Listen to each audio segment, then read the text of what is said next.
Welcome to Black History Unfiltered, where we uncover the truths often left out of the history books. When you think of the Black Panther Party, what comes to mind?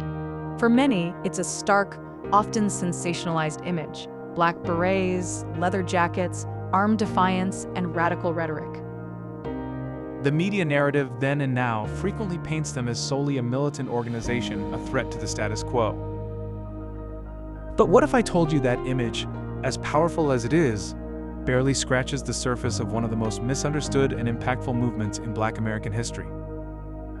Today, on Black History Unfiltered, we challenge that one-dimensional portrayal. We're going beyond the headlines to unveil the extensive community programs, the profound political ideology, and the deep-seated commitment to upliftment that often go unacknowledged when we talk about the Black Panther Party. To truly understand the Black Panther Party, we must first understand the ground from which it grew. The 1960s were a turbulent time, and for many Black communities in America, particularly in urban centers like Oakland, California, life was defined by oppressive conditions. We're talking about rampant police brutality, where officers were often seen not as protectors, but as an occupying force. We're talking about crushing poverty, economic disenfranchisement, and systemic racism woven into every fabric of society, from housing to education to employment. The promises of the civil rights movement, while bringing legislative change, had yet to translate into tangible, everyday freedom and dignity for many.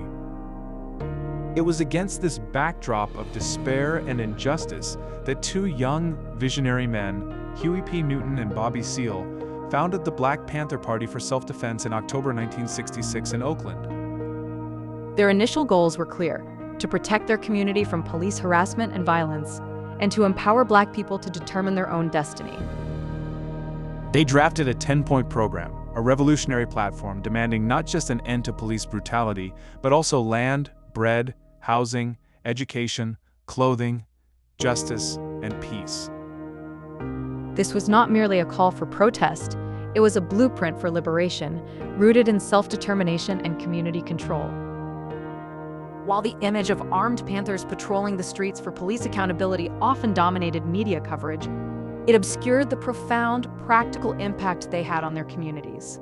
This is where the true face of the Black Panther Party emerges, through their extensive, revolutionary community survival programs. Their most famous initiative, the Free Breakfast for School Children program, began in 1969. Before many public schools recognized the need, the Panthers were feeding thousands of hungry children nutritious meals every morning, ensuring they could focus on learning, not their empty stomachs. This program was so effective, it inspired similar initiatives nationwide and even influenced government policy.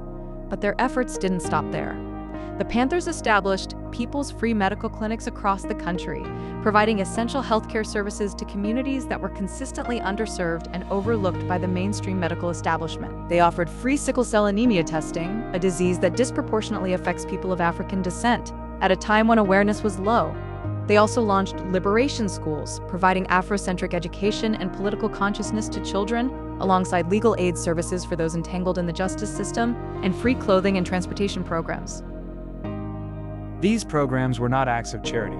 They were concrete expressions of their political ideology, their 10-point program. They demonstrated that the Panthers understood that true liberation wasn't just about political rights, but about fulfilling basic human needs where the state had demonstrably failed. They aimed to build alternative institutions, a survival-pending revolution, proving that a self-sufficient, empowered Black community was not just a dream, but a tangible reality they were actively building. The legacy of the Black Panther Party is complex, controversial, and often oversimplified. But by looking beyond the militant image, we uncover a story of radical care, profound social service, and an unwavering commitment to self-determination. They challenged systemic injustice not just with revolutionary rhetoric, but with direct action that met the immediate needs of their people, laying foundations for community empowerment that resonate even today. Their story reminds us that true revolution often begins with the most fundamental acts of human kindness and collective responsibility. What aspects of the Black Panther Party's legacy do you find most surprising or inspiring? Share your thoughts in the comments below. If this episode has opened your eyes to a different side of history, please like this video, subscribe to Black History Unfiltered for more untold stories, and share it with someone who needs to hear this truth.